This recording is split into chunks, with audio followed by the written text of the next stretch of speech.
Welcome everyone. Good evening.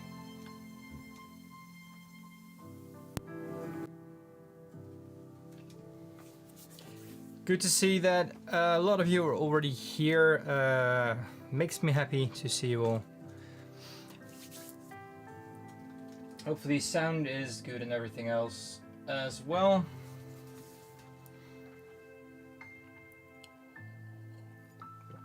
Cheers.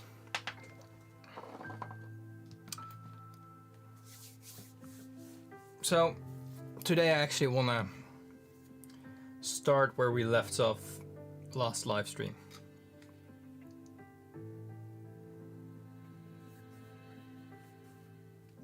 I'm going to take a few words back, I'm afraid, but you know, in all honesty, I think that's the only thing I can do.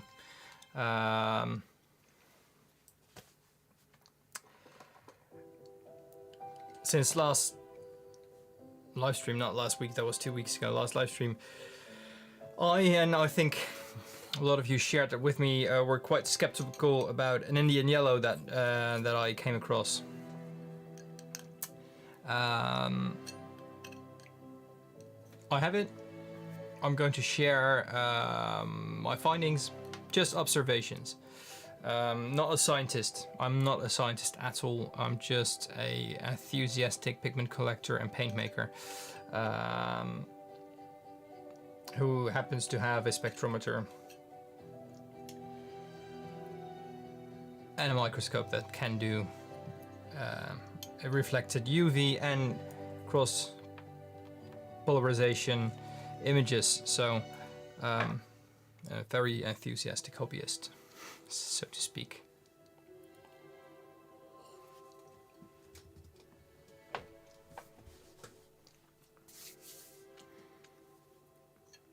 But by no means anywhere near a scientist in this subject, or any subject for that matter. No, I went to art school.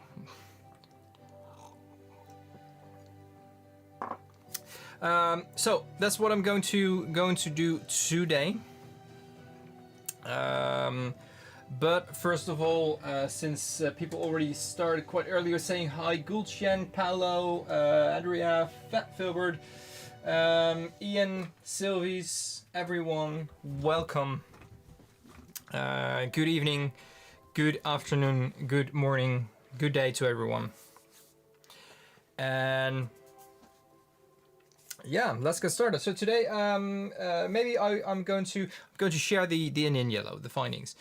But I also want to show you my homemade unique PB28. That's why that's the corner. That's why I have PB28 in the corner, because chemically same compounds as PB28, just different circumstances and temperature to not create the ultimate deep dark blue that you know from PB28, or that PB28 can give. But as you can see, I have, this looks way too blue on that screen. Maybe it's that screen only. Let me just go to this. It's a cooler, greener blue. I really like this one. I think this one is one of the nicest. This is unfired cobalt pigment. So this is basically everything. All of these looked like this before I fired it. I thought it was nice to just, you know, make a swatch out of that. These are filled manganese greens, by the way. Again, but I might know what I'm doing wrong. I might have found out.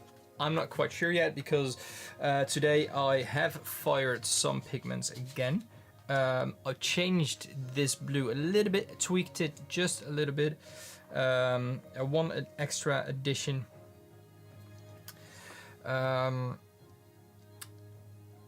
As well as a yellow, a pink, and something that should come out as an opaque peachy pigment, single pigment. Obviously everything is going to be single pigment.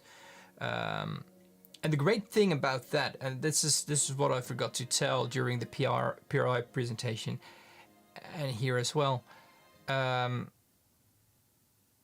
firing pigments. So the pigment fusion that you're doing in a kiln or doing in an oven, doing it with high heat. Fusion is literally what happens. So for the written everything down. I'm going to take my notes here. This was a neodymium oxide with zirconium oxide, silicium dioxide, I think. Dioxide, that's what I say in Dutch. Borax frit and titanium dioxide. Titanium dioxide, whatever, you know what I mean. Teddy, welcome. That's the pink one. So the titanium, I'm just using PW6, which is titanium dioxide. It gives it that opaque quality that, you know, titanium white does, but it fuses with the other oxides. So it's not titanium white mixed with other stuff, it fuses together. So it's going to be a single pigment. Basically how, you know, all pigment works. A watercolorist, welcome. I'm going to show the blues that I made, and the let me have a look.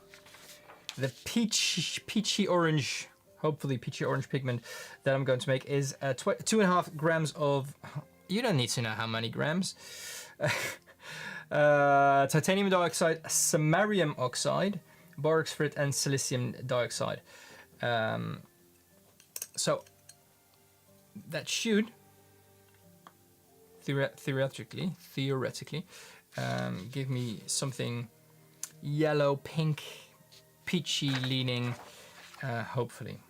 Also have a combination with cerium oxide and vanadium pentoxide, zirconium oxide, and silicium dioxide, which is going to give me, in theory, a yellow. And then my cobalt zirconium. It's not really PB28, by the way. I put zirconium in it this time.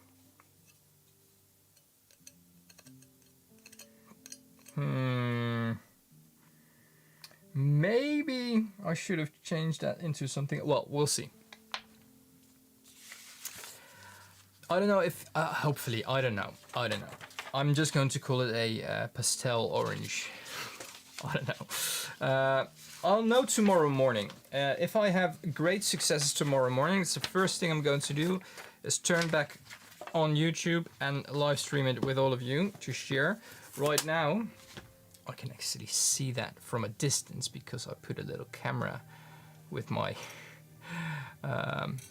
this is terrible actually, but I've done it anyway. So I have a little webcam that shows me we're literally here. Look, my hand should appear any moment here. It's my hand here. And yeah, you see my hand waving. I put a little webcam there. It's 450 degrees still. Why did I put a webcam at the on top of my kiln? To just keep an eye on the temperature, if it needs to stay on a certain temperature for a longer time. But I don't need to sit here, like, meaning I can work in the meantime. But sometimes I want to get out of it because it's quite hot here. Right now it's 25 degrees inside with a humidity of 66%, which isn't great. But it's been raining a lot, and I've fired up a kiln to 1100 degrees, which doesn't really help either. So that's why, you know, I put a camera there so I can just go outside, take a cup of coffee, or just go sit outside for half an hour and just keep an eye on the temperature for now and then. It's a kiln from the 70s. I took the back off because I thought, you know, maybe I can just rewire some things and put a digital thermometer on that I, you know, maybe there's an app for it or something like that. Great thing about things from the 60s, 70s, they are made so a mechanic just can reach everything. So I took the back of, you know what my kiln looks like. If you don't, I can show it to you later. But I took the back off, and this is what it looks like from the inside. Just clean wiring, and you know, all the blocks and all the elements neatly spaced out. Right now, if you have a kiln, you can't even open it. It's computer based. Everything is soldered together with on microchips and little you know, those, I want to say motherboards, but it's not motherboards. So this is just purely mechanical, purely analog. And I was able to rewire it, and it worked, but only if I took the wires off this dial, and the reading of the digital wire, it was so much slower than the rising of the temperature was literally when I just put it in, it can go to 300 degrees in like 5 minutes. I timed that. I'm never doing that, but I timed that in the analog version, and till my digital thermometer reached 300 degrees, it took like 5 times as long. And my oven already kind of went off and went reheating and off and reheating again. So yeah. There's no controller for it. If you want to put a controller on it, it's possible, but that'll set me back 300-400 euros. And I bought this thing for 150 only. So, you know, excluding all the ventilation stuff I had to do in my studio. Ian, I looked at that as well. Yes, what I am making, it's not finished yet. They're still falling apart. But I have. Let me just get a filled manganese, overbubbled, sintered and molten waste. This is alumina crucibles. Super nice stuff. I bought them from AliExpress, and but I wasted 3 already, so that sucks. But what I'm doing, there's a little lid on it, and the lid is like it's not airtight on it. So, but in reducing states, what I'm doing is I'm putting a lid on it. I can even put. I don't want to seal it. I put a lid on it. I'm going to make silicium carbide. Just, you know, silicium carbide. What I'm using, carborundum powder. What I'm using for my slab as well. Silicium carbide.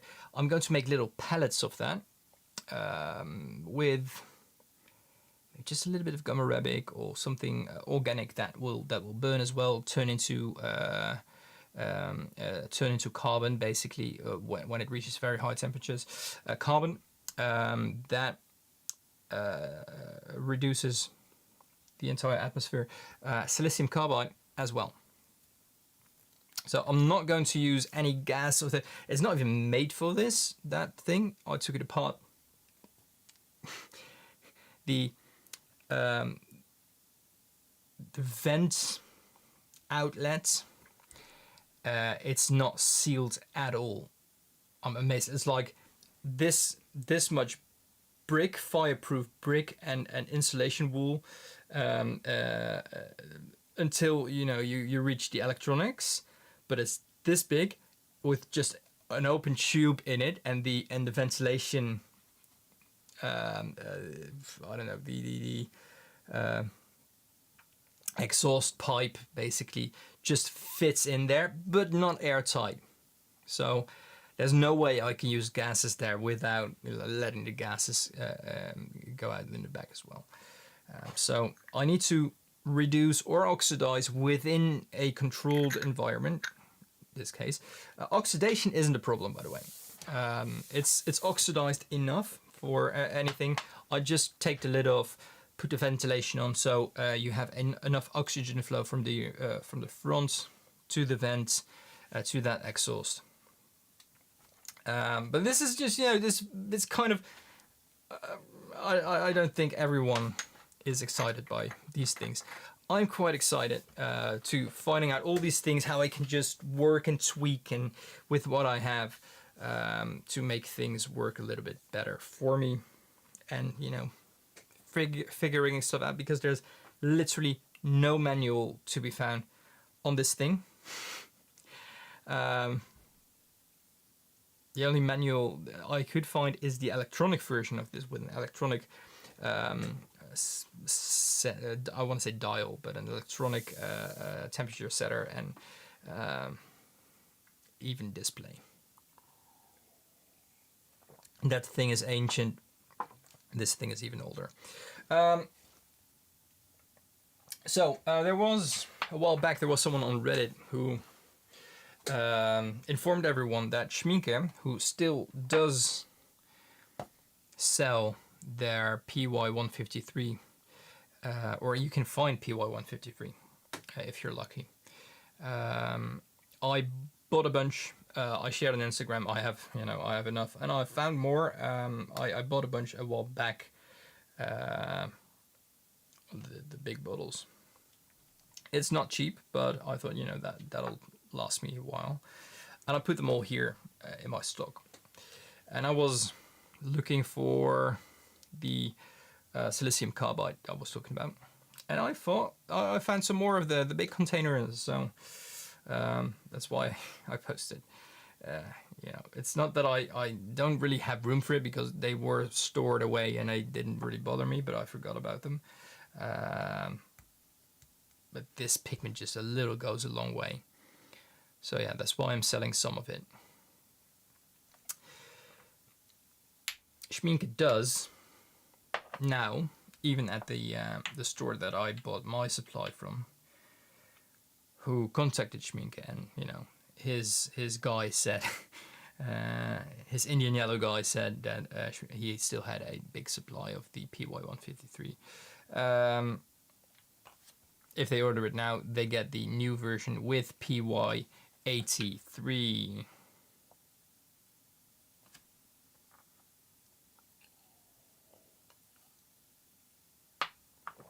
Oh wow! Oh wow! That sounds way more, at least I think, visually exciting than what I'm doing, because what I'm doing is I just sit here in a room that's way too hot for 8 hours trying stuff. But you know, doing X-rays and building Tesla coils, that's exciting. Anyway, these are the these are the pigments together. They don't even look alike. But you know, it's both Indisch Gelb, Indian Yellow, Jaune Indien, Gallo Indiano, or Amarillo Indio. I don't know the pronunciation of the last ones, but that's all the same. For this one has the red sticker, 2024 new pigment PY83. Also, this only has 4 stars of light fastness, and this one is 5, so that sucks. And they're both equally expensive. This one is half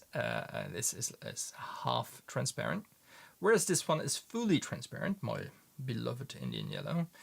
I now have PY83, but I just wanted to buy a bottle so I can show you like this, and I can try them out next to each other from the both from the same brand. I think, you know, that's the best, and they don't have like a see-through window and how far you are with the pigment, which with PY153 really didn't matter that much, because it's quite a sticky pigment. As you can see, it sticks to the glass There's this much pigment in here, in this one. I really couldn't see until I held it against the light. With this, it's quite easy. I can literally, if I tap it, it just releases from the bottom in this one. So yeah, it is a downgrade, Gulchen. It is a downgrade indeed. So, yeah, that's why I also thought, you know, kind of out of generosity, I'm not making that much money. I'm asking 25 euros for 20 grams of this stuff, which is just 3 euros more than I pay for it.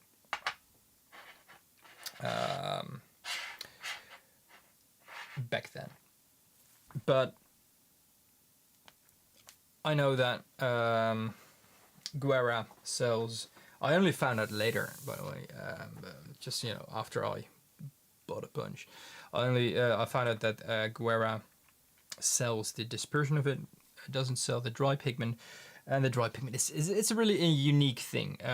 Someone on Instagram who wants to buy some asked, you know, what is it like, and I really had to think about it, but it's kind of like a combination between PY 150, like it's not too hydrophobic. It's a little bit hydrophobic, but it gives those weird lumps when you mix it. And I think PY 150 does have the same kind of annoying quality, and raw umber.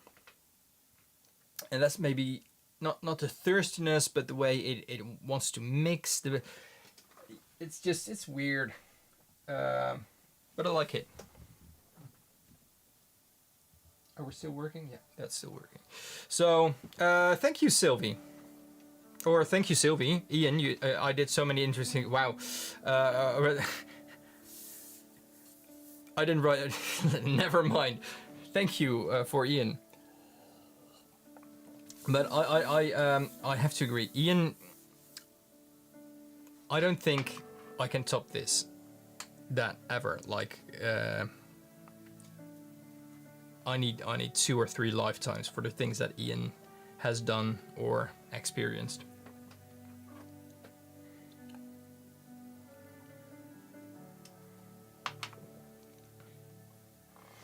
So what shall we start with, Indian yellow or cobalt blue? I think maybe cobalt blue. Start easy. Yeah, let's do that. For the Indian yellow, by the way, as you know, if you're not believing it, I do have. Where is it? I have bought it. I put you on autofocus. It doesn't want to autofocus, no. As you can see, it sinks down a lot. This is the ink. It separates. Also, I have been in contact with Jerome Moreau from that brand. Had a very pleasant talk. I've been very open about my findings and observations, and he's been very open about his pigment. Basically, not sharing sources, but that's something I said him as well. I'm not expecting that. Even with pigments that aren't this exclusive, people aren't sharing sources anymore, which is a shame.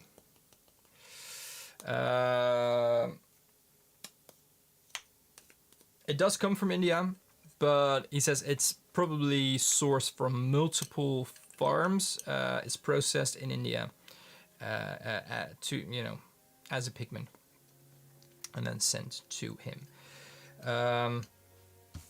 I did ignore the swatches with the well, this is terrible on that camera. So if you ignored these, I used a dirty brush. The first swatch made it really stupid.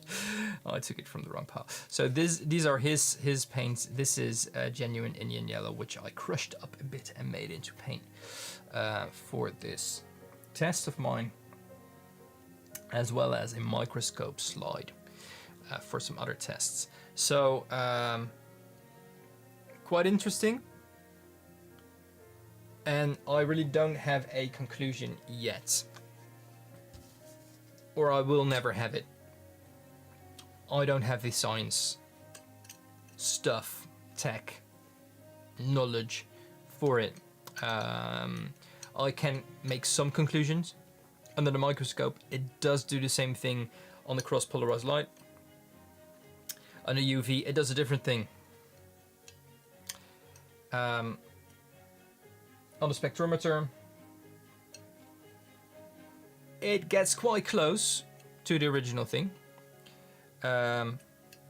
But look and feel of the pigment itself when I'm milling it, and I washed a little, just to, you know, I have the dry stuff, the old real stuff, and this stuff. The look and feel's with different. Also, it nearly doesn't smell as much, but that might be, you know, I have a lump of Indian yellow, which is 120, 30 years old. Could be a reason of the smell. Not quite sure. Right, cobalt first. So I printed at boxes. Where did I leave my boxes?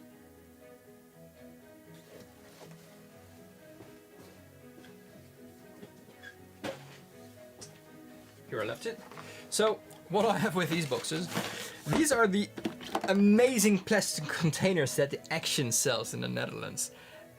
I love these. These are cheap as dirt. This is like €1.50 for a 4-pack, or €1.60. Doesn't even say how much milliliter or anything this is. It's a hobby storage jar. Well, that's what I'm using it for. It's my hobby. But I'm also using it for everything that I make in the kiln. So that's why I printed out a box. It has 2 layers, so it fits 32 of these bottles. That's right, 32. That was quick. 36. 36. Wow, 36 was in my head. I just pronounced that weirdly. So that's ideal, and they're stackable because I put a little line, a little here. So I printed 2. Has nothing to do with making paint, but that's just me enjoying what I do. Let's have a look at, let's get the basic one. So now this is 17, right? Yeah, this is 17. This is the one that I like most. So I'm keeping all my failures as well, all my burnt or sintered glass, like burnt black manganese green pigments that I've miserably filled. I'm keeping those as well. I haven't washed this, so I'm not quite sure what will happen. Rick, welcome, by the way. Sorry, I saw your message and didn't say hi. Welcome. I'm not quite sure what will happen if I wash this. If anything more will happen, or more color comes out of it.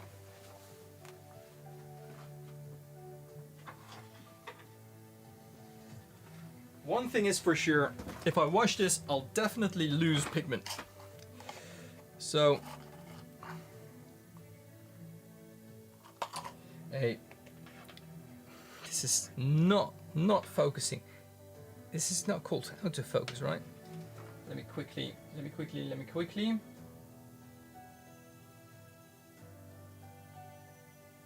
I think this looks better. Come on. Auto exposure, is that, no, we're not. Let me just get the autofocus. Let's just turn it off and keep it on this. Way too much light for it, but there it's visible a little bit.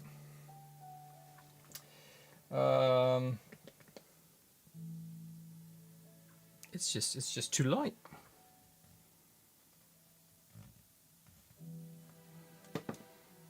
I think, Can we? Oh, let me. 2 hands.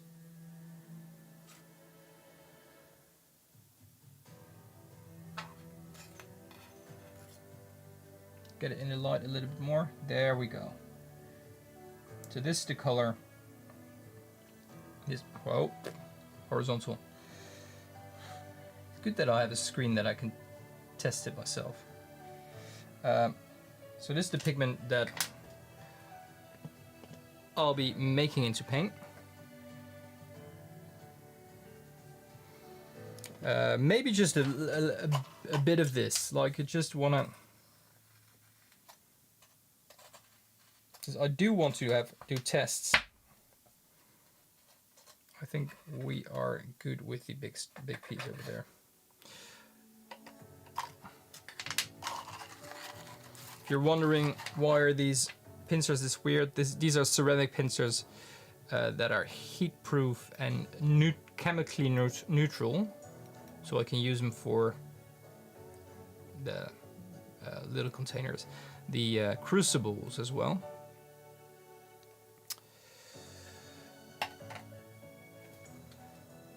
The pigment.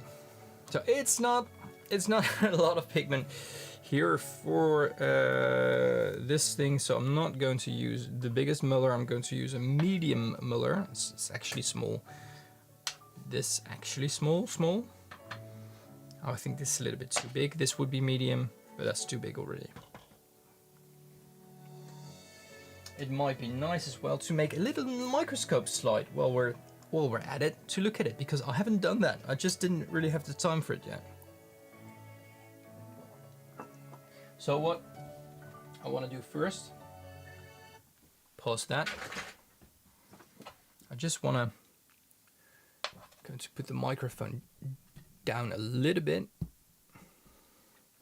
because I want to let you hear how hard this is. So basically what I do, I mix a bunch of oxides. In this case it was aluminum oxide with cobalt oxide and a little bit of silicium dioxide and borax frit as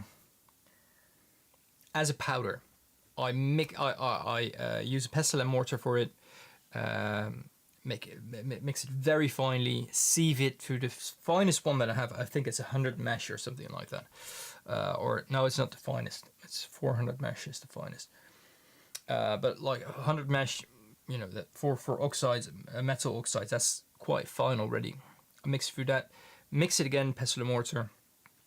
I even have like a homemade ball mill made of the rock tumbler that I have, filled with glass, little glass marbles, basically.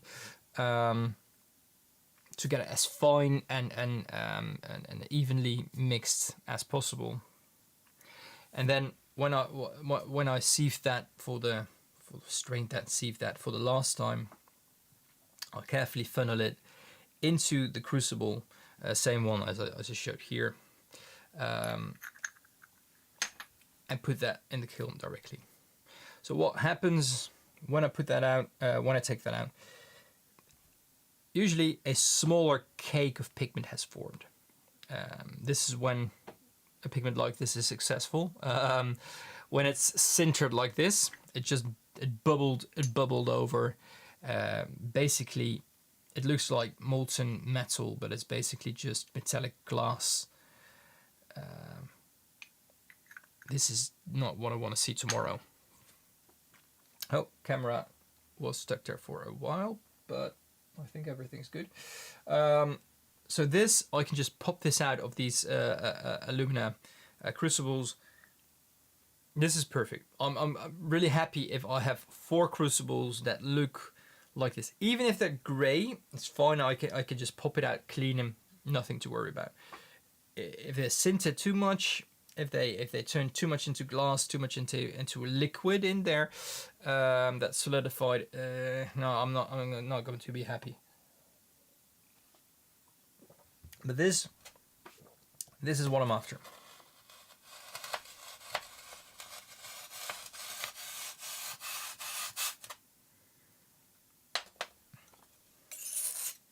And as you can see, even it's quite hard and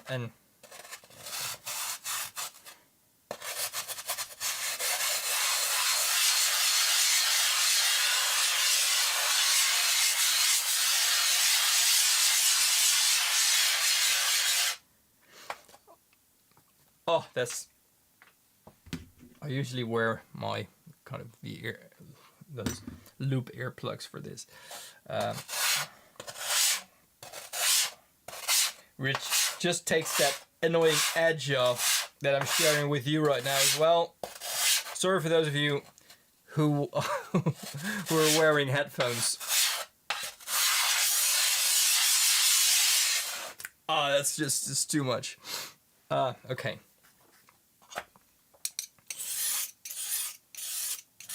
But at least right now there's no big lumps in it, so I can just see how much powder this is. This is the worst ASMR. Absolutely.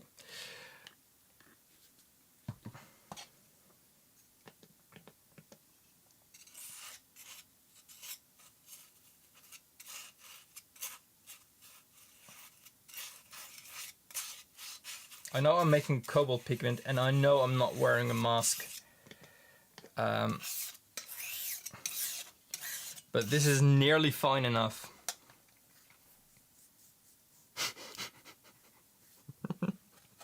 Thanks for that, Ian. This was nearly fine enough to be, or light enough to be airborne that quickly.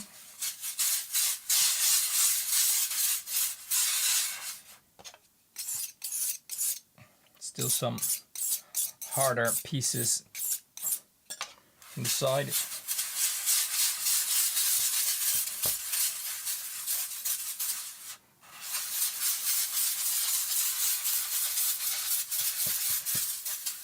But once it's turned into a pigment, instead of a hard little piece of color,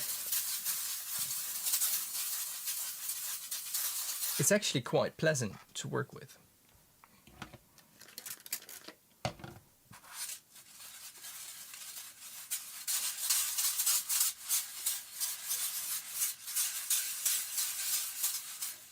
But as I said before, in this case, I don't know how much I will gain from washing this pigment. Maybe a beautiful blue will come out, a more vibrant blue will come out. But I'm actually quite pleased with this color. I really like it, how it is.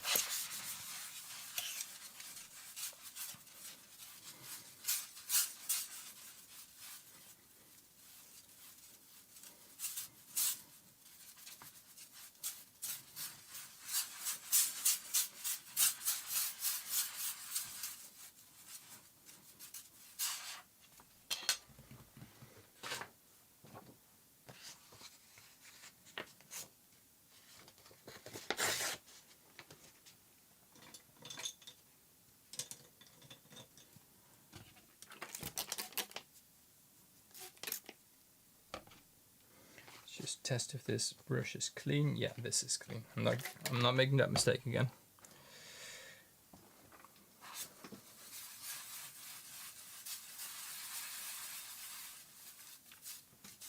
And I know I should put pure pigment under the microscope, but that's actually Lawrence is making blue crystals. That is nice. That's actually a good one. YouTube, Gulshan. Cool. There's like big YouTube there. I'm just looking at it. Gulshan. I have a batch that worked out the least of this. I made 5 tests, 5 different mixtures during this fire.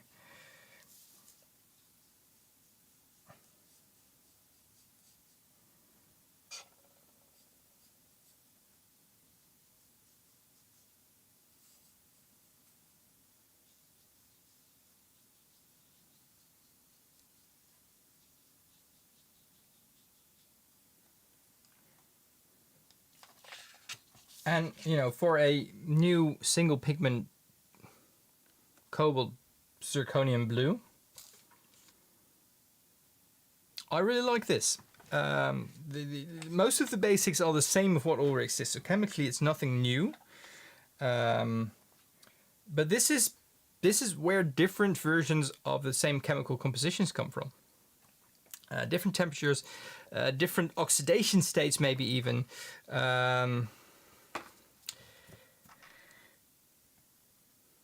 Cobalt is used for Delft Royal Blue. Yeah. Yeah, it is. My parents went there last week to the museum. That's completely coincidence. They bought the girl with the pearl earring, like a little tray for me. I don't know if you can see it. You can probably see her right there. From another museum. I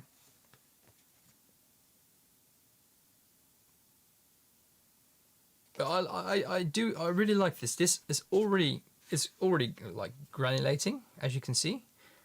Well, it settles down, and it really doesn't change that much color. I'm going to make a little bit of a mask tone under it as well, so we can have a proper test of the mask tone under the spectrometer.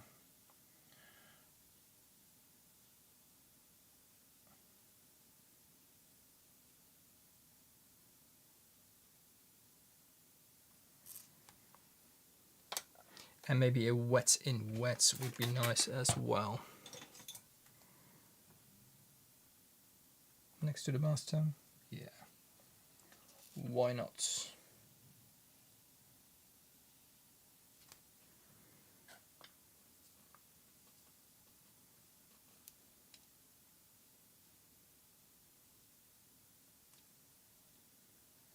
Just to see how that's going to walk out on the paper. So yeah, this I like it. I really like this this blue. I don't know if this is going to do it justice. No, because the white balance is also screwed up right now. It looks like a completely different pigment. Why are you like this?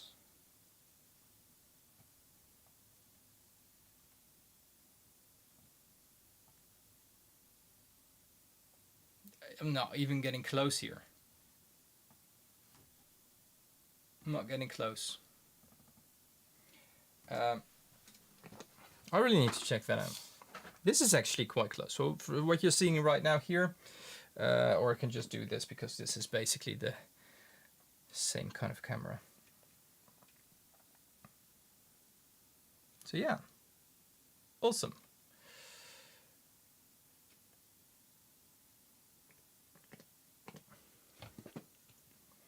Now let's quickly and very amateuristically, I have to say, with this one, prep a microscope slide in a way that I really shouldn't do. But I did it for the Indian yellow as well, and with a very good reason. The Indian yellow that I bought was ink, which has binder in it, and I asked the seller, he said it's fully water soluble,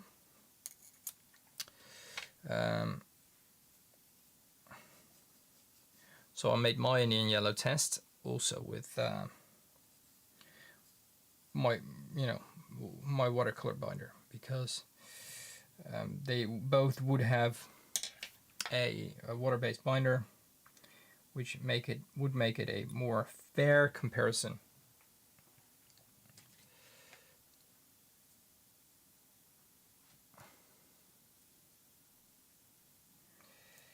That's a fact, Rick, that I have heard a few times and always tend to forget. Not like forcefully, but I just happen to forget it.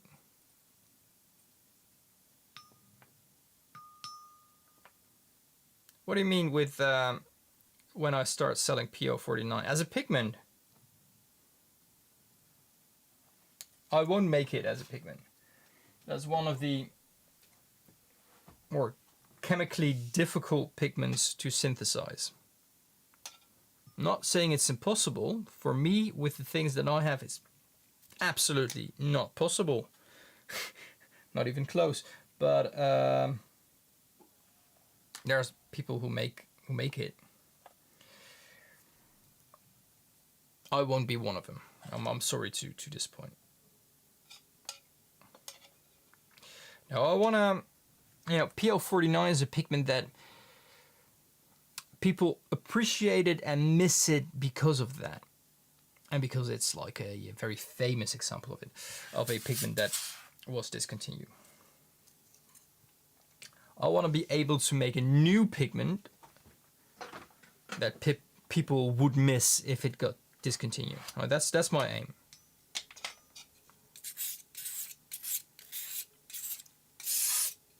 Quite ambitious, but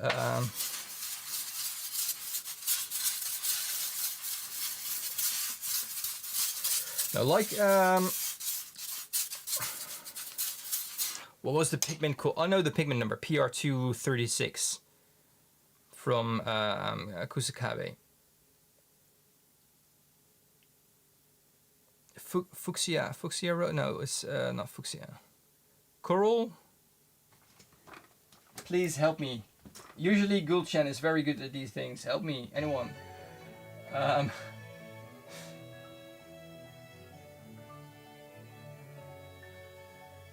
Is there anything in the chat already? Is there anything in the chat?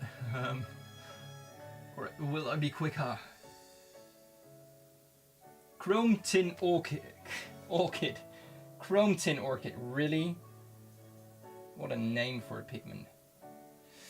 Chrome tin orchid. That's one I made, and it looks like this.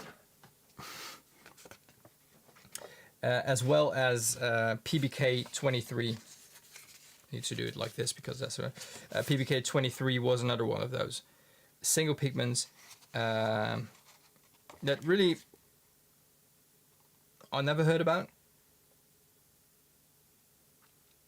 and I really like them. I really like these. I really like these. I don't know. They have kind of like a special place for me. Chrome orchid or chrome tin orchid. Yeah, I want to make a next version of that, preferably in a blue, green, yellow, red, brown, any version, not like pastel like those per se, but just the PR236, for instance. It contains chrome and tin. Makes total sense. The name makes sense. May contain traces of barium oxide, cerium oxide as well. Oh wow. Okay. Chromium oxide that I would use in my kiln to make pigments is PG17. It's chromium oxide green. It's like the one that I have a shelf full of over there. That's chromium oxide, just pure chromium oxide that's used as a pigment. Same as titanium dioxide, PW6. That pure stuff is used to make other pigments with. So looking at this, tin oxide, chromium oxide have both been used. Tin oxide is white as a powder. Chromium oxide, we know it's that very opaque green.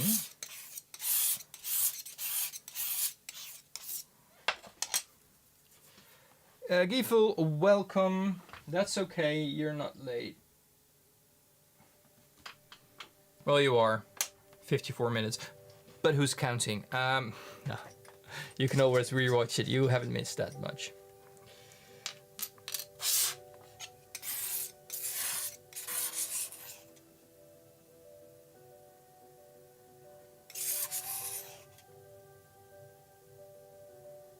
A little bit too watery actually. So that's going to try to fill it to the brim, maybe overfilled it a little bit. Can I put it here so it will dry in peace? Yeah, okay. You're going again, Sylvie. Well, hope maybe see you tomorrow morning. I don't know if you have any plans. If my pigments will be a success, I will be live tomorrow again. So hope to see you soon. Otherwise, see you next time. Have a great rest of the week and rest of the evening.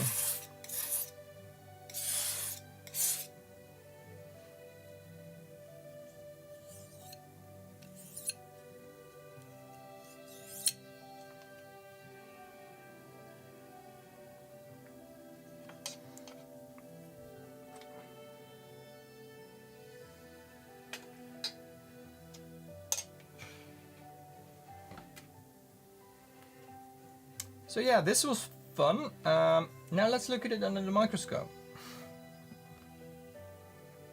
This is still wet, so you'll see things moving. Don't be shocked. Don't think there's creatures swimming in my paint. It's completely normal when a pigment is still, or a slide is still wet actually.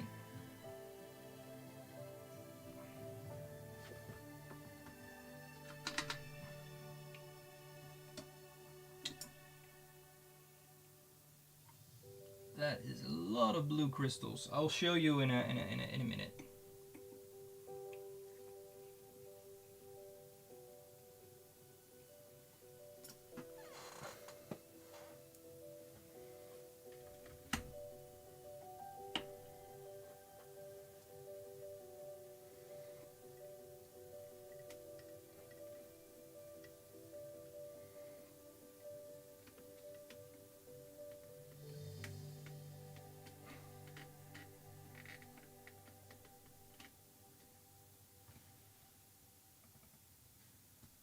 Like I said before, my camera adapter isn't the best one, especially for my phone. But this is the pigment that I just painted with, and you can actually still see it moving. That's fun. Like it's dancing. But everything I do with my desk is terrible. Like this is such a sensitive machine from the 70s. The phone adapter isn't, by the way. That's 3D printed because it's from the 70s. I can't look at through that like that. So you see, just see blue. You just see blue crystals. Wow. Okay. So definitely, if I wash this will be more blue. As you can see, wow. I am actually very, very pleased with this. This is amazing.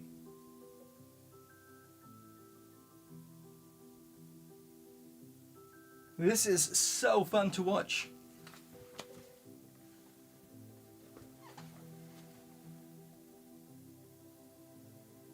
I can't really, yeah, I can, but I won't.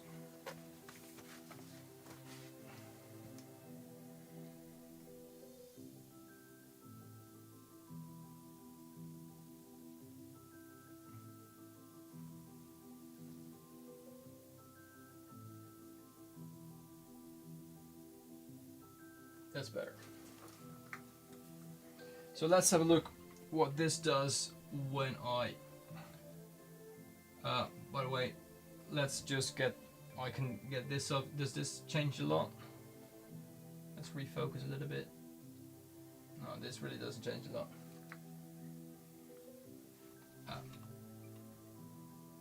I will cross-polarize the light. And really nothing much happens there.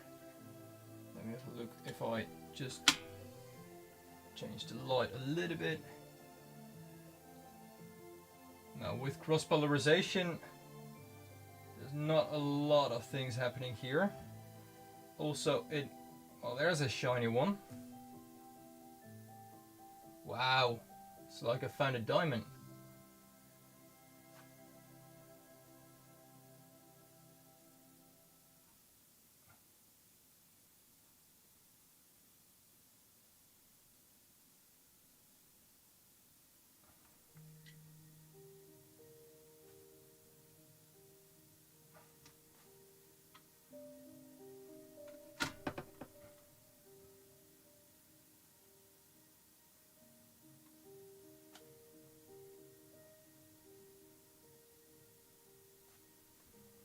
this really doesn't do a lot.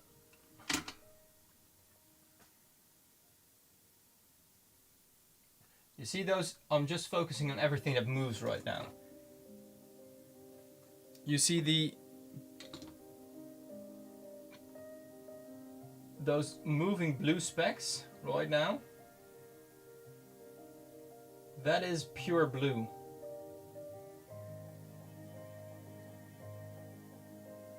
Those are all, I'm focusing on the, these are the big crystals. I really like the blue. But just focusing it back a little, there's a lot of blue as well.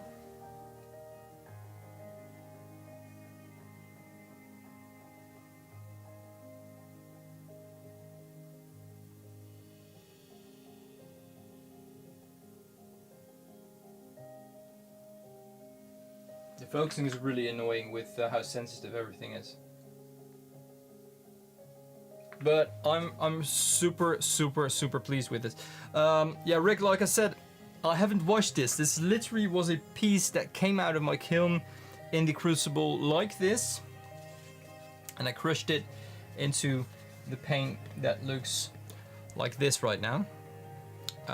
And I really like this, but there's a lot of color hidden in there. Really weird. It's like, it's also almost like I'm looking at azurite. Maybe the crystal shapes are a little bit different. I'm really pleased with this. I haven't seen this before, and I'm actually really happy with what I'm seeing. Let's just put the cross polarized light on again and up the contrast a bit with this lambda plate. Nothing happens here, no. Okay. Just wanted to know for sure. So yeah. I'm letting this dry, and there will always be like pieces of binder in here if you look at it like really close up, and I really need to clean, I think, my phone adapter. I think it has to do with cleaning, but you know, I can look at it from up close, and that's what matters to me. This doesn't have to be published or anything. This is just me looking at things from up close, and yeah, you know, quality could be better, but everything could be better. It's a matter of money, and I don't have the money for that. Specialized things like that are very expensive. So yeah, I'm pleased with what this ended up to be. And we're an hour later now, so let's talk a little bit more about the Indian yellow. So, pleased with this. Let's just quickly turn this off, and we'll be needing this later for the Indian yellow. I won't be making it here. I want to show the Indian yellow ink, but I won't be making the other stuff here.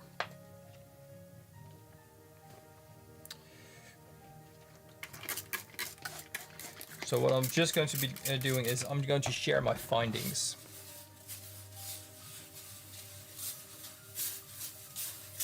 And like I already said to the seller, my findings have nothing to do with the quality of the product. It's just my opinion or my observation, because I have both.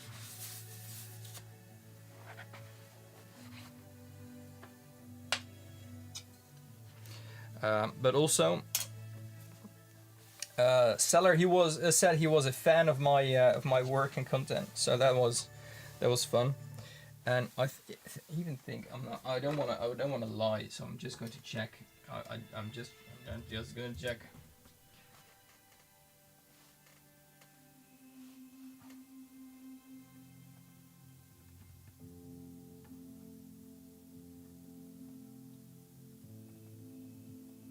a big fan, and he has definitely inspired him.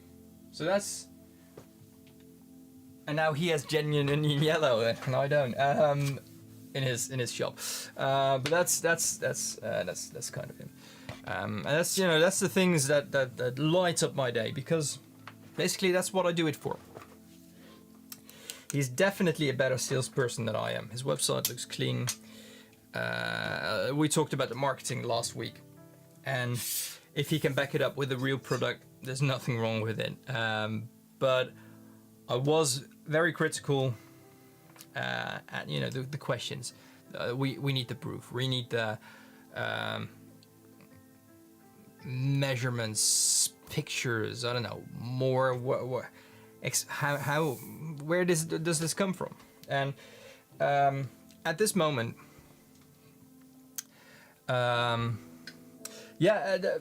Gulshan, I agree, but especially with the amount of skepticism that I had last time. So looking back, and currently he has the pigment in a university there. He's going to have it looked at with everything that they have over there to get real data. So I think that's a good thing. I think his dedication is there, but still, this pigment, is it real or not? It shows the crystal forms.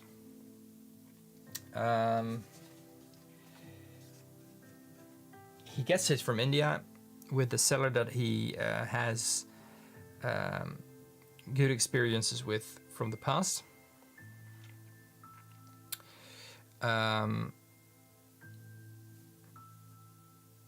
He also explains that part, Paolo, but that might be something for another time, because that was quite a long email that he sent me, and he really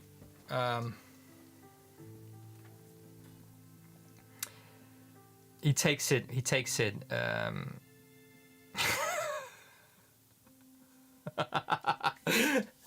he takes it quite seriously. Also the concerns that you have, but what he will do with it, and to take those concerns away, that's not my concern. And also I'm not quite sure how he's going to do that, but it's like saying ethical mummy. Yeah. From one point of view, I fully agree with all of you. From I am fascinated by it. Let me get that straight. I am absolutely fascinated by it. I don't want to say I'm jealous, because I have the real thing here, and I don't plan on selling it. But his idea behind his brand, he's been working with lake pigments and making his own lake pigments a lot, and the natural things, and he likes the historic pigments and everything about that. I get where he comes from, and I don't think he needs to, or particularly wants to, convince anyone. For me, as a paint maker, he is willing to send me some of the pigment to have a look at. But as a paint maker, the 500 milligrams, that's half a gram for 35 euros. It's just too much for me.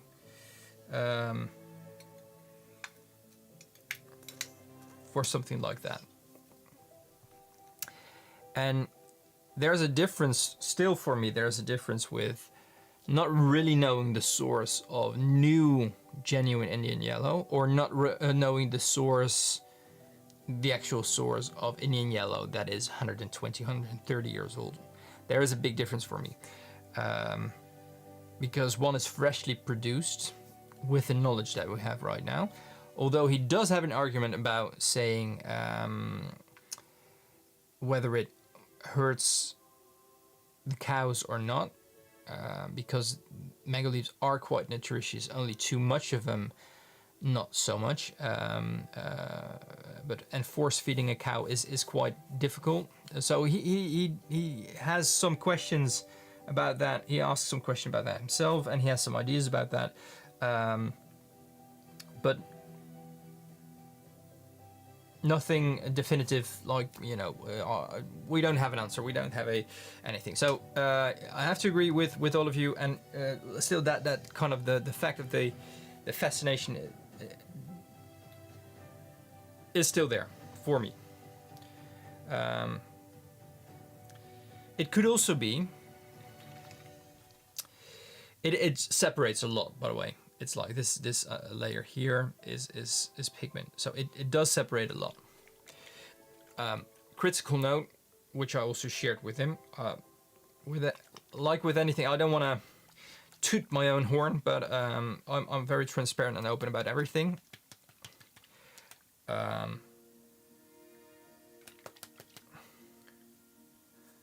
This is quite a coarse pigment that is still in the ink. And for an ink, I don't think people who like inks would like this. Product wise, it's a dropper, and it's like straightforward. It's handwritten, so you know that's some artisanal things are shown here, like it's handmade. Don't know how long he will keep doing that. If his business will be more of a success. Let me just shake it one more time. But the pigment in this is still too coarse for it to use directly out of the bottle. So that's for me, that's a shame. But I also told him.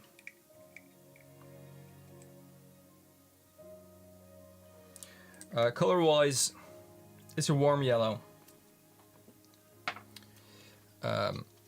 I cleaned this. Let me get this. I know you can't speak, but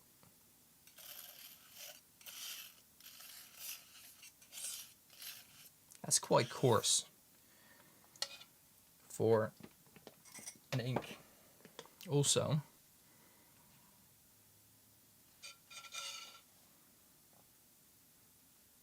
you don't need a microscope for that.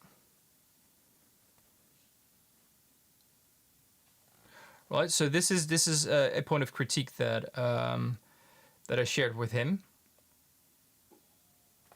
You can even see it like in the reflection.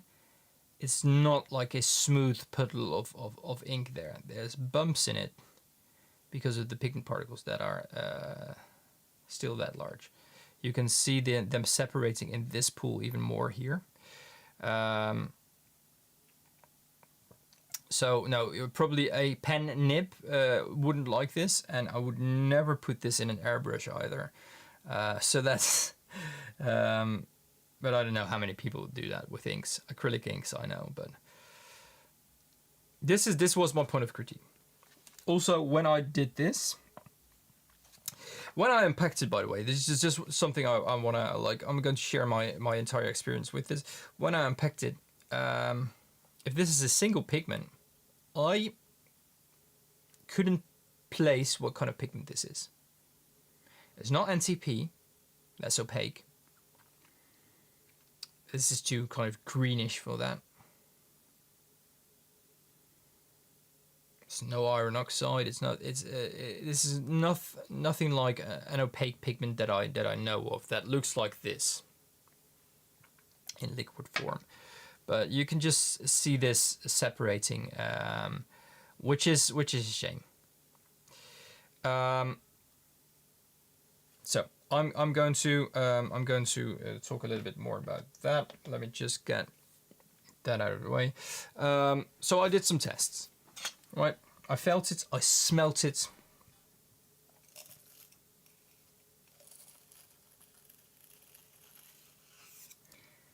It doesn't smell like my Indian yellow, but that's maybe because it's 100 and something years old. It doesn't really have that kind of certain smell to it either. But with modern techniques, purified more, that might be fine. So my first thought was, okay, maybe this is real. I don't know. This looks, the specs here aren't like anything that I've you know, a pigment that I can place. But oh, I can also just do this way, of course, obviously. I will need to all the way here to the slab to do it like this.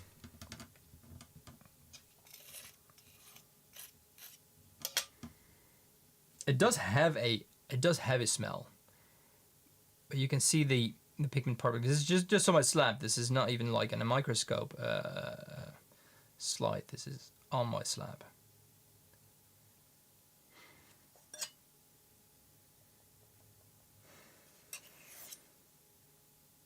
It does have kind of a urine-y smell to it, by the way, but it's like more like an unwashed public toilet urine smell. This is not positive. Not that much, by the way. It's like not if you open the bottle, but every time, you know, I scrape a palette knife over the slab, you know, with ultramarines, that's the same. A certain smell just releases because of that friction of the metal and the glass. That small burst of heat that is created just it doesn't smell. It. I wouldn't say it smells like farm animals, but neither does the original thing.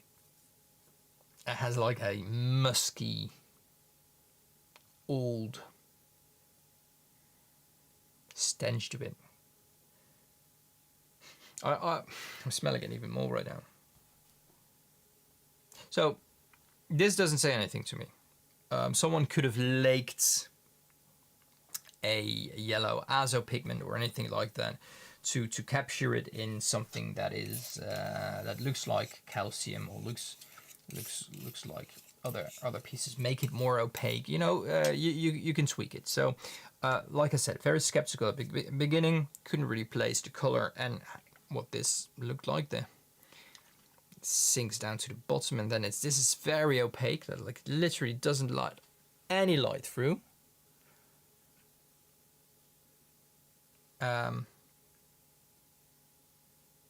So then swatched it. These are my swatches. These are his mask tone, regular mask tone, and washes. Same with genuine Indian yellow.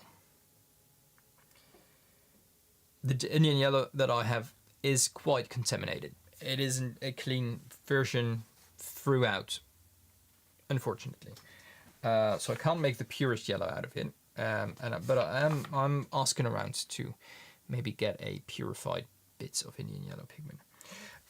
Then, Paolo already mentioned, is that UV fluorescent. Well, the thing is with Indian yellow and UV fluorescence, when we think of UV fluorescence, we think of, is this the right one, by the way? Yeah. We think of things like this, right? No, it won't do this. This is a UV pigment. This is pure UV reflective yellow. It won't do this. Although there is one guy on Instagram who proved he had the real thing, and it glue up like this. It's absolutely blew my mind when I saw it. There is,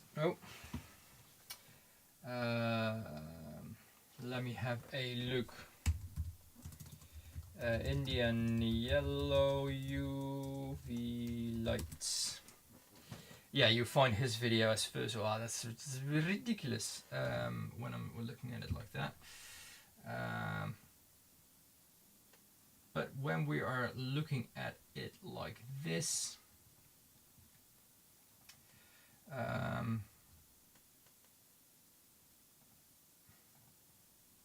wait, we need paper. We need the paper.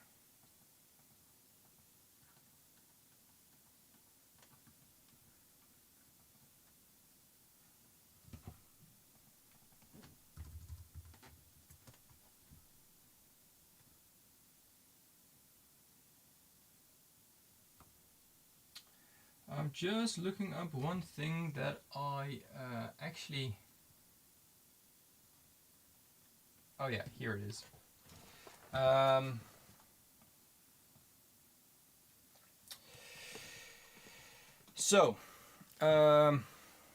Preparation of synthetic Indian yellow. This is an experiment that someone did. So you have here what it looks like under fluorescent light, right? This is a white background which is dark, and this is what it looks like. It lights up.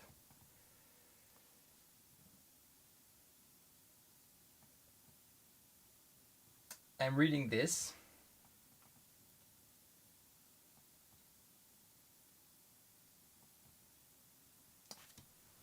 I'm thinking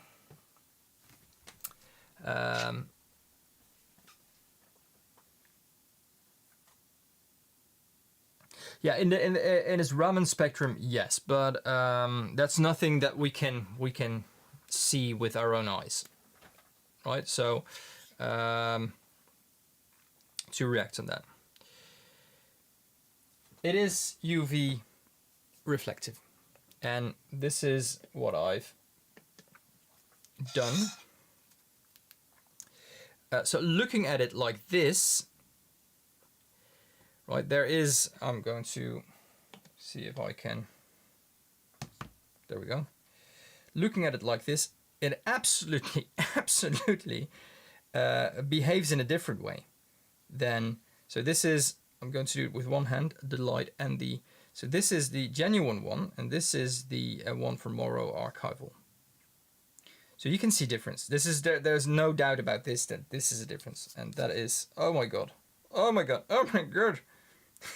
Okay, I need to wash my hands. I'm not going to touch the good swatches, but that is synthetic UV day glow yellow that I showed you. So this is the Morrow one.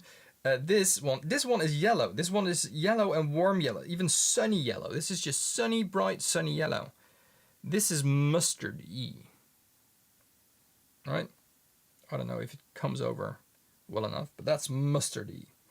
This is actually quite a transparent wash without the UV, and it makes it darker, which is weird because here the washes only get more bright, and they get brighter the more pigment is in there, as you can see, more orange. Right, so this was for me, what this wasn't like, this was, I don't want to say this is weird or this is, it has to be fake. This wasn't too conclusive yet, because this wasn't the first thing that I did.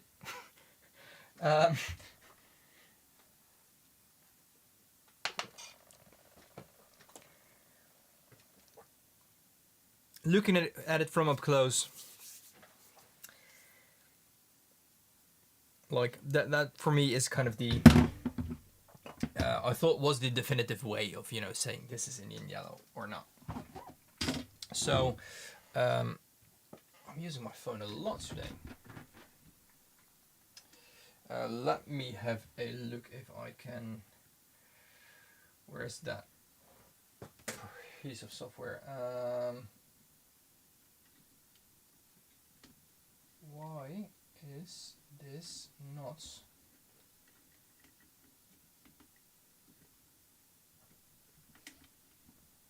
Wait, I'm having a bit of trouble here. Oh, that's why. Okay.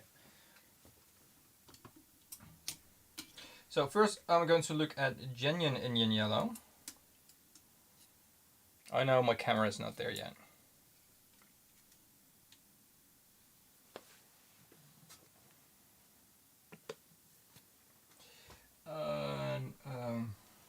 We need to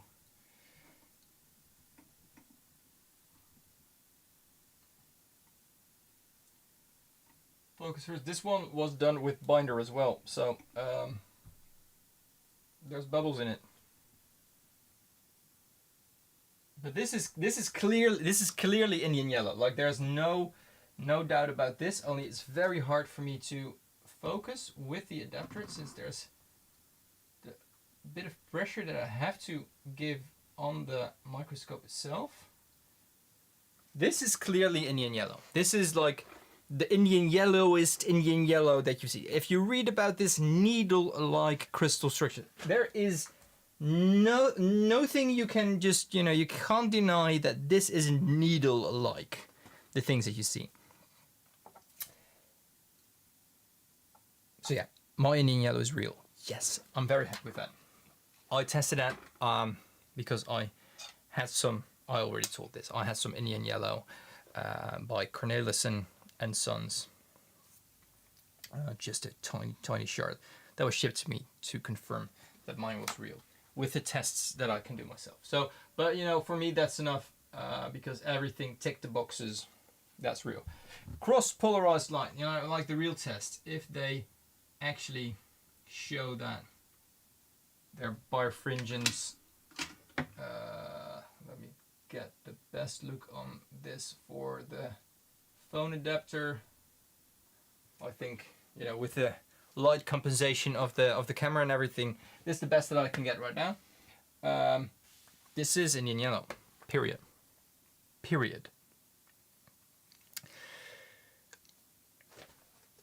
I don't remember the page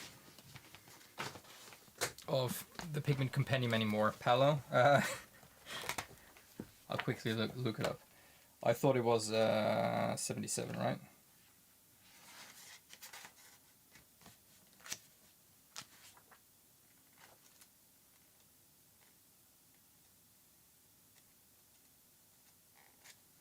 I'll just look it up.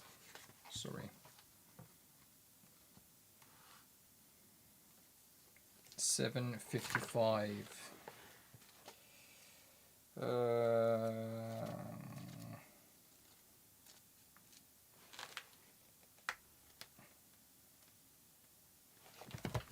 Oh, Indian yellow. Here. So I don't want to put this in the wet paint. Indian yellow.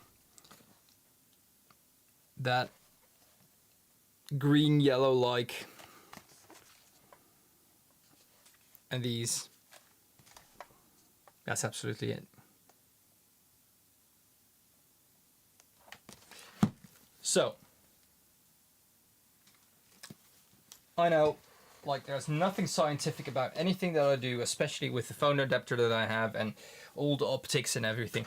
But what I have works. So there's some terrible lumps and bubbles in this slide, as well as dirt in my phone adapter, and that's the worst thing because that's in the tube. I don't know what this is. What is it? What is this? Is this yellow? If I turn this, it's just all yellow.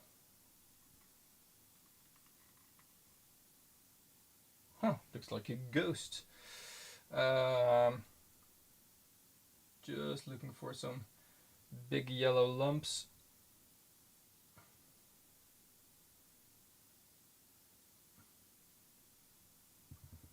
I really need to get this thing cleaned, especially if I use it more like this. Anyway, yellow. Also, blue. Oh, that's weird. UV reflectance.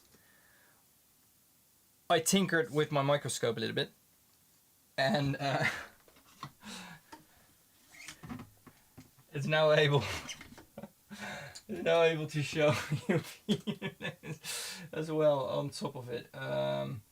So I need to get a good spot first. I need to get like a proper spot filled with pigment, and I need to get this out the way as well. Let me have a look if I can.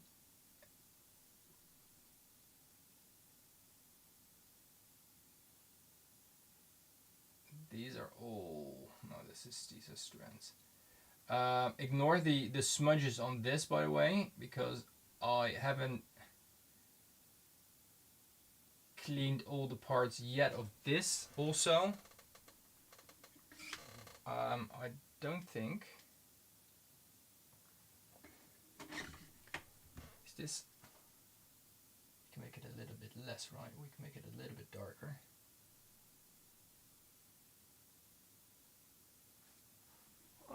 Let me get a. Sorry guys, this is way easier if I just do it without having to look at my screen for this.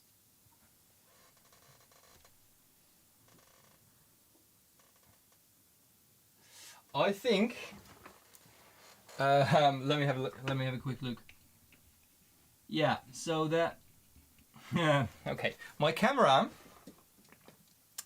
isn't really able to capture the. At least this camera app isn't able to capture the UV light,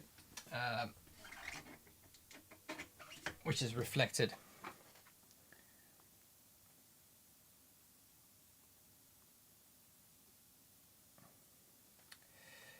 So I'm just going to show you to you like this. This is what. Is this true? Yeah. So this is what my pigment looked like with reflected UV light. So UV light that shines on top of it, and I'm looking at that. You see the yellow. You clearly see the yellow specks, but there's just too much compensation from the live camera feed instead of the photo app to capture that. Unfortunately, this is what the other version looked like. His version.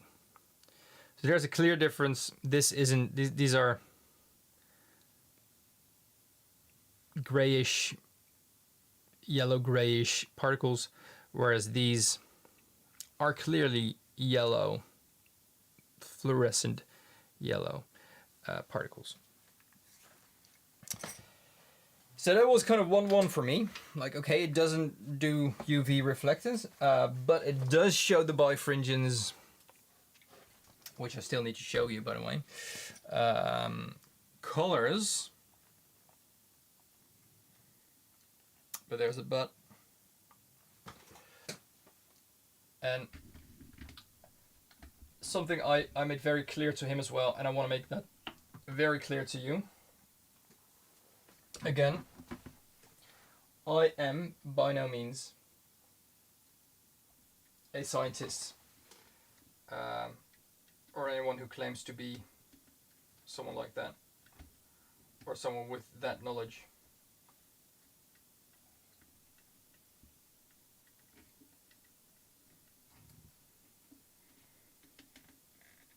Let me quickly get my phone adapter back in place. So here is my aniline yellow. This is the part that we looked at before with the UV light. So there's this is just a very sloppy slide of mine, but it's fun to see the colors. And with this, you can also see that needle-like structure again very clearly. All the way through the back. Okay, so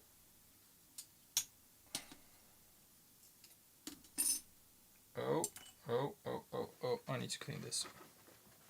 One moment, please.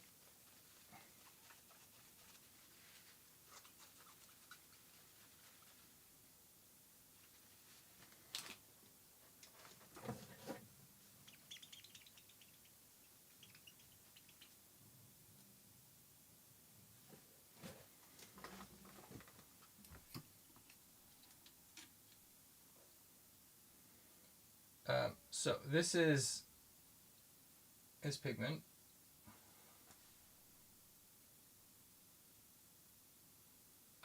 Clearly yellow particles, but also a lot less yellow than the original pigment. I had to mull it first a bit to be able to put it under the microscope, and still, as you can see, just Dutch, going back and forth. This is all layers. I'm just focusing within the the slide. So you have a very thin microscope slide. Between that top protective glass, the top glass, and the basic slide, we are focusing between that, and there's a lot of layers here happening with other sized particles. You can see there's just this is one layer focusing all the way to the layer in the back, and then it's gone. So this is still meaning that particles we're looking at right now are too coarse for the glass slides to fit together enough to form one layer of pigment particles. That was the point of critique that I already mentioned. It is too coarse for this as well. So I had to mull it a little bit even, but still didn't get it fine enough for the microscope slide. Second, we don't see needles. Exactly, Gulchen mentioned it already. So there's not real needle formation happening here in none of the depth of this slide. These are all particles.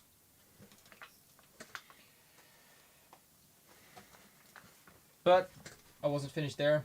Let me just get the UV, the cross polarized light on there. And this does look like a neon yellow.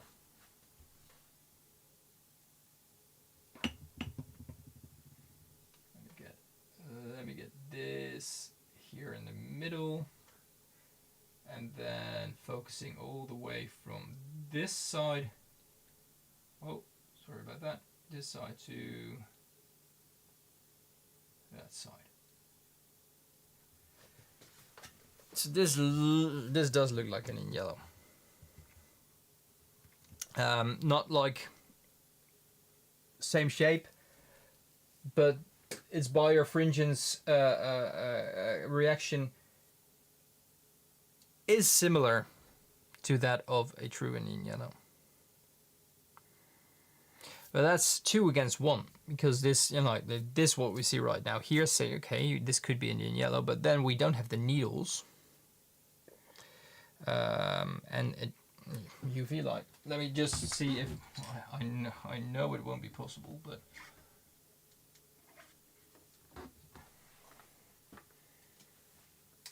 and then take out this, and it's just blue light, isn't it? And then let me get this off as well. There's a little bit of yellow there. But like I said, I'm just going to do this with my eyes. So right now for my eyes, let me get everything.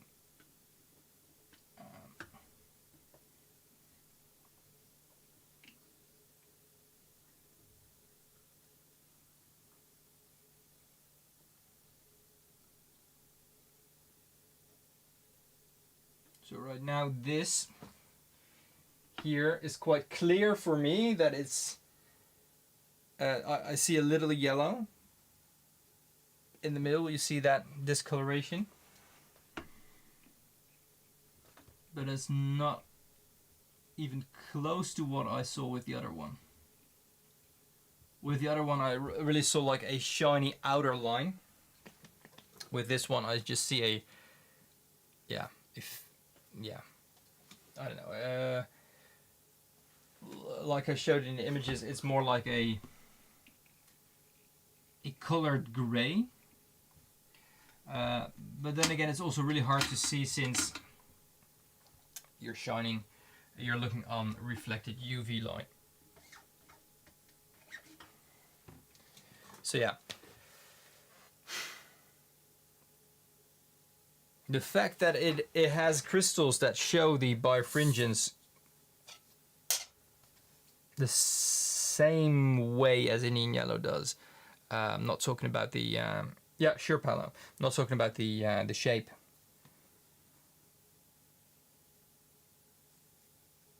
It's not like any other pigment.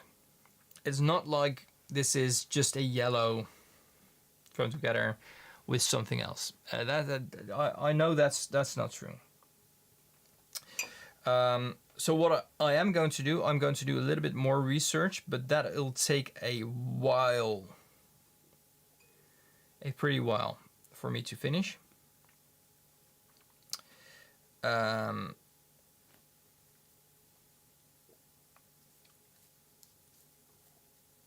that's something I'm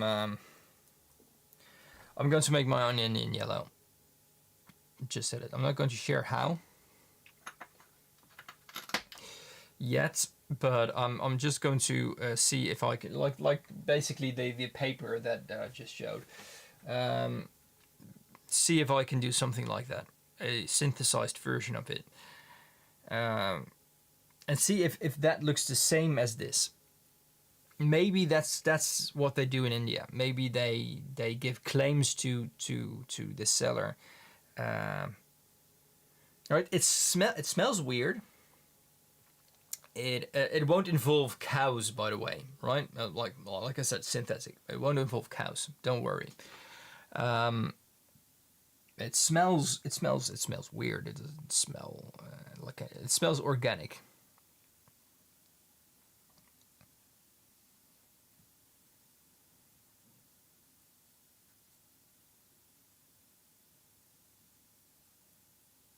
You have you're able to do really, Paolo? Oh. So just outside of this, because this is, like I said to him as well, this is not my research. These are observations. Like I happen to have some tools that can show me things that others might not be able to show, and definitely via my phone, it's definitely not ideal. Through the opticals, through the oculars, it's way better. But hanging my phone on that is really, really clumsy. I could try it again, maybe. Well, oh,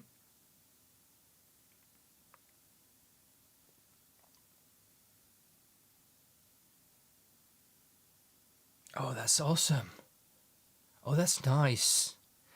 Paolo, forgetting the Indian yellow. So if I have pigments, like really unique pigments, I haven't I'm first going to wash it. I'm first going to do thorough work on my own stuff. But but you can send me a DM with just a summary, right? Because that makes me really curious and giggly right now. I just want to know what you found. I know it's not good.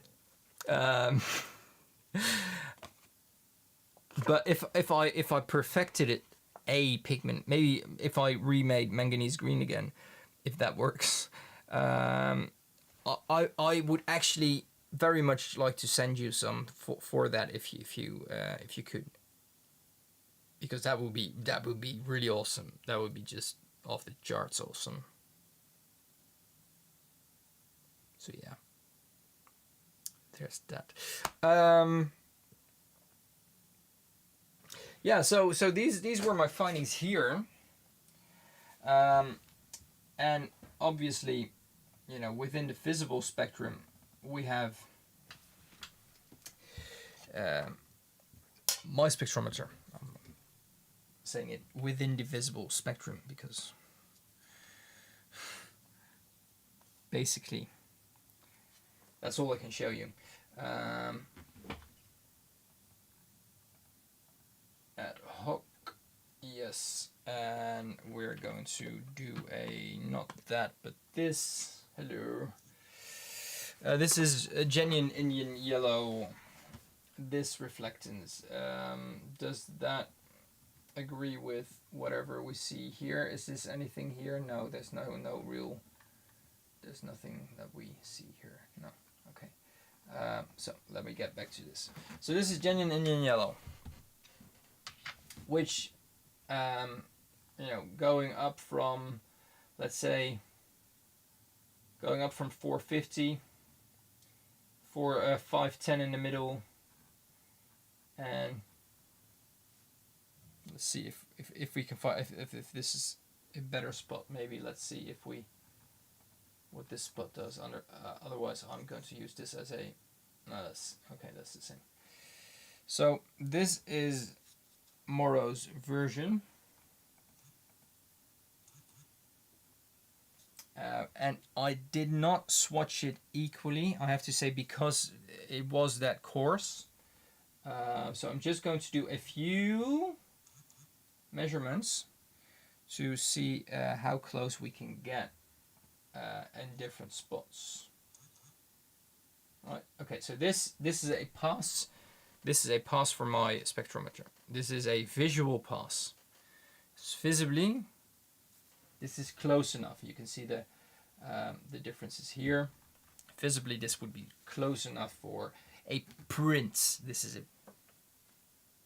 print comparison software, so printing inks. You see the differences here in lightness, all the angles, the hue angle as well, the chroma. But you know, everything you can see here is in the curve. So that curve is very similar. Very similar. It has the same kind of curve. It goes up the same way. It doesn't have any spikes anywhere. It doesn't have a weird spike in the on the UV side, on the near ultraviolet. This looks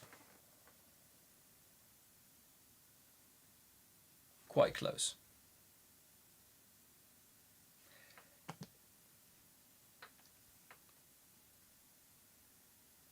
So there's kind of 2-2, 3-2.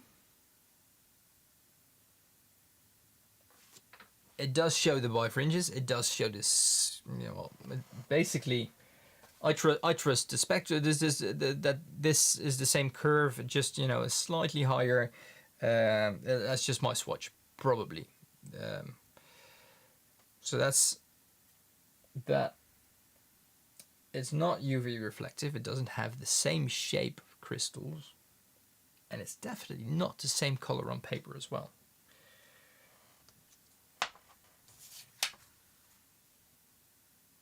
So there's 2 things that could confirm it, 3 things that could fully bring doubt back in the game with this. So these are observations, no conclusions. It smells weird, but it smells different. Observation, there's no conclusion in there. So yeah, there it is. These are my findings of true bovine Indian yellow.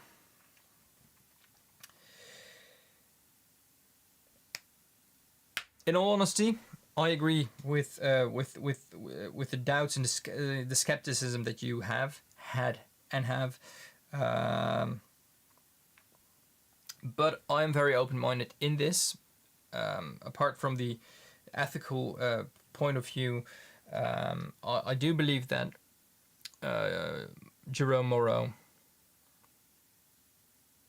takes it serious enough. It's not Stuart Sample marketing. And just choosing pretty words to describe a pigment or your product or a brand. I can't blame a person for that, but you know, lying or telling the truth knowingly, I don't think he is doing this. But he really doesn't know what the exact source of it is either. So there's that.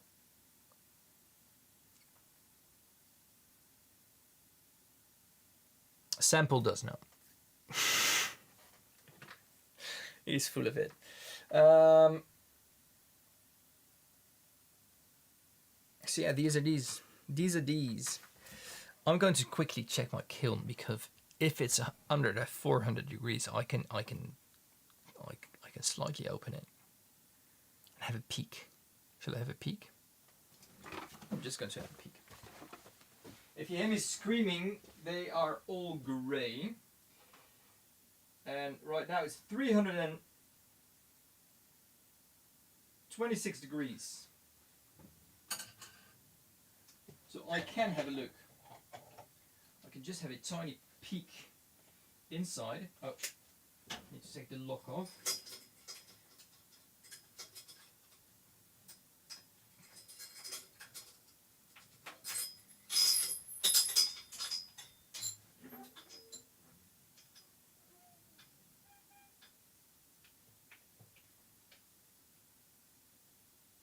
Okay, what I can tell.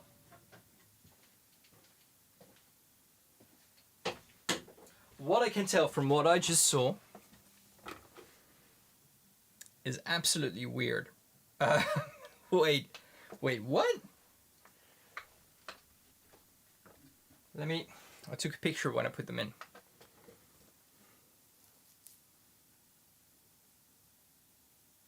Ah, that's good. Good that others aren't trusting Simpleton either.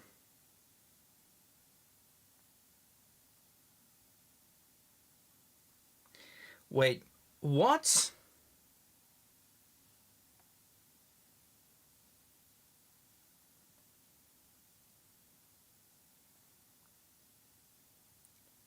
Okay, I need to check again because I put this in my kiln. I put this in my kiln. This was supposed to be the peat. Where is it? This is a working mirror. This was supposed to be the peachy thing. Obviously, that's the yellow. This was going to be a pink, and this is blue.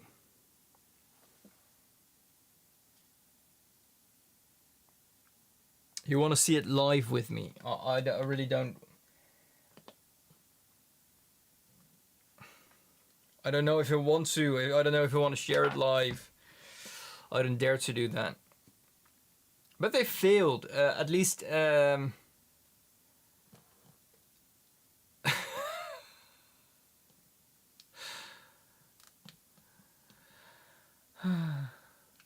Oh, the Washington Post as well, if you're talking about it. Okay, I'm just going to share it live because I'm not like any of them. I'm just going to share, here directly my findings. So my kiln. Let me get my. I don't know how I'm going to do this. It's my flashlight. Let me just get this angle. Does this angle work? I don't know.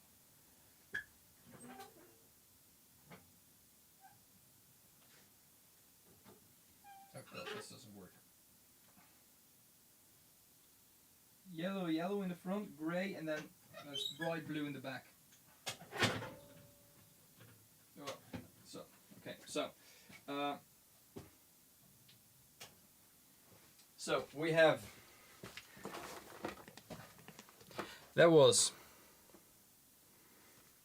yellow in the front. This was grey and then bright blue in the back. So or bright blue, it's blue. The blue in the back, that's right. That's cobalt. Let me just get this here. This was supposed to be the peach. That's a pastel-ish yellow. This was supposed to be pink. That turned yellow as well. And this, what is very bright yellow in the crucible, turned grey.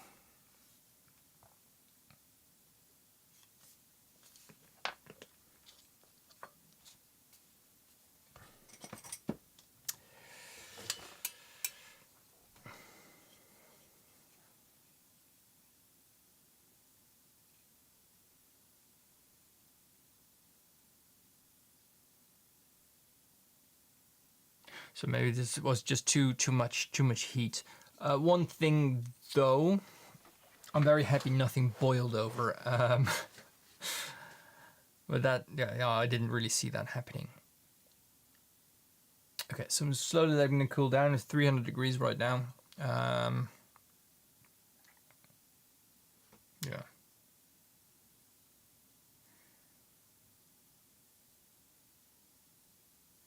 Oh, that's good. That's sorry, I'm reading the chat back again. Let me just get the blue around me again.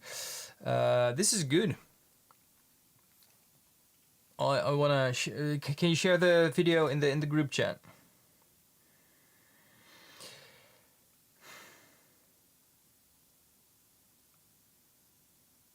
Well, I had Paolo. There was one a person on Reddit on my subreddit, handmade watercolors, that that only found out about the Primatex after they bought it. But they found out, so they know what they are. And I think if they knew before, they wouldn't have bought it. Especially because of the price. I mean, I think that's mostly it. I mean, I can make a mica paint and call it unicorn sparkle, and no one would think it's made out of true unicorns. But if I would ask 200 euros for a pen and say it's true unicorn sparkle, genuine unicorn sparkle, if unicorns existed, it's something else. And I think, you know, because of that price, people expect it to be real as well. And also people don't want to believe it's not real because of that reason.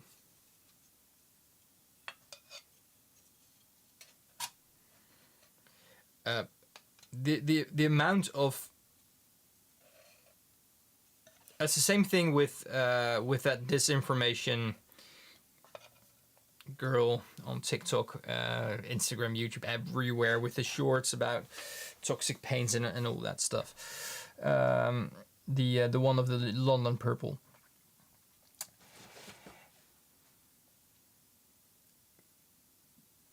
People come to me asking why I don't have that, or if I have that, and if I say no, why I don't have that, because she has it. Like, it's not a pigment. It's never been used as a pigment, as a colorant, or as a pigment, and it's people just believe what they see, and if they see it somewhere first that happens to be not true, that's the truth for them, because that's where they saw it first. That's where they got their information. And it's, most of the times it's packed in a fun way, either a very convincing, alarming type of message.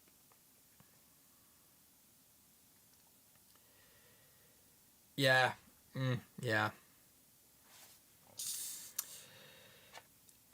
The longer format Gulchen, I don't see any of her anymore. I didn't block her, just clicked that I wasn't interested. The longer format things, that's not the thing that people watch. I see that with my videos as well.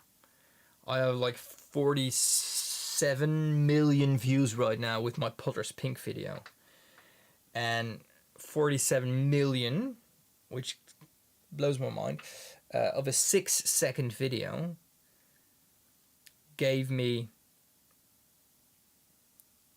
10,000 views on my 8,000 views on my long format video of Potter's Pink. How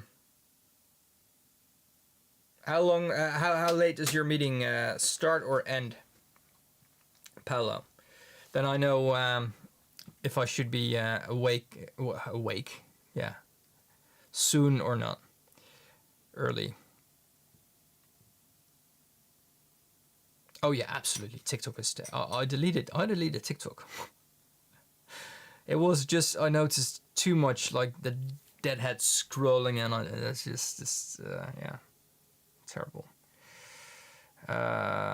Paolo, if you're gone already, thanks for joining. Or no, if you're not gone already, thanks for joining. Otherwise, hope to see you tomorrow. Have a great evening and good day at work tomorrow.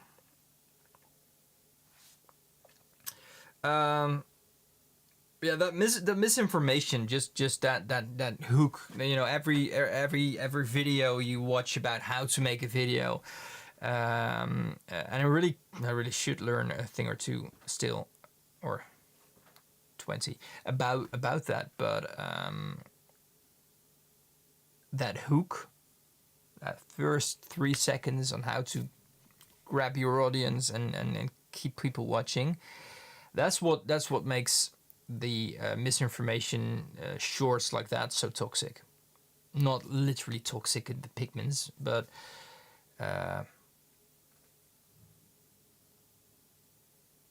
the misinformation happens there because if you would tell the truth, 9 out of 10 times it's not interesting enough, and that's just a shame. Okay, for me, because I see it's almost 11 o'clock here. I've showed my blues, and this is very bright here. Or is that my screen?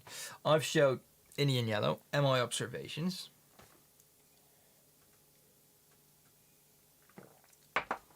I showed my printed box for my filled pigments, because the pigments that have it's almost like there's three rows still, but that's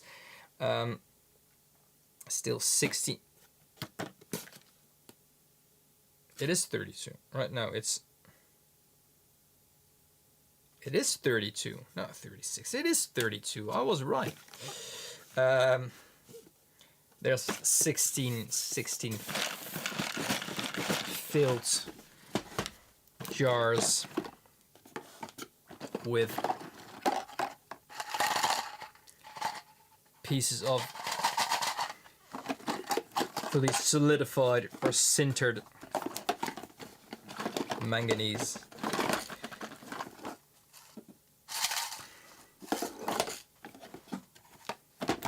Fills.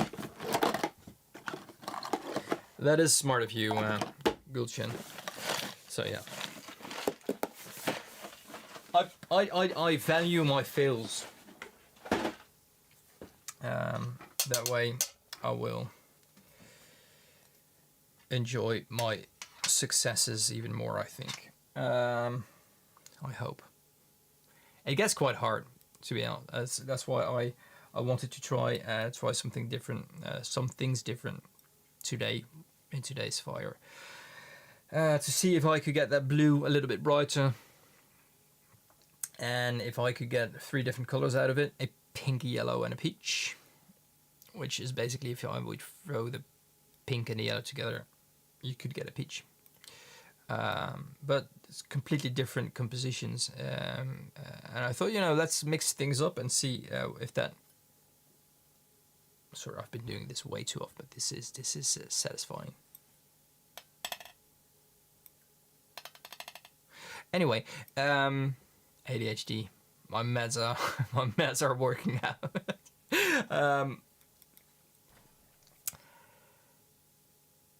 Apparently, the little kind of success feel that I was after for this today's fire in the kiln really didn't succeed the way I planned it to be. But I think there is a lovely yellow in there, especially the one that shouldn't be yellow, but the one that should be peach turned out yellow-ish. Which is a way that samarium could react. So it might be completely like logical that it did that. The fact that the pink turned yellow as well, I need to look into that. I really need to look into that. And the yellow that turned gray, that bothers me most. That bothers me.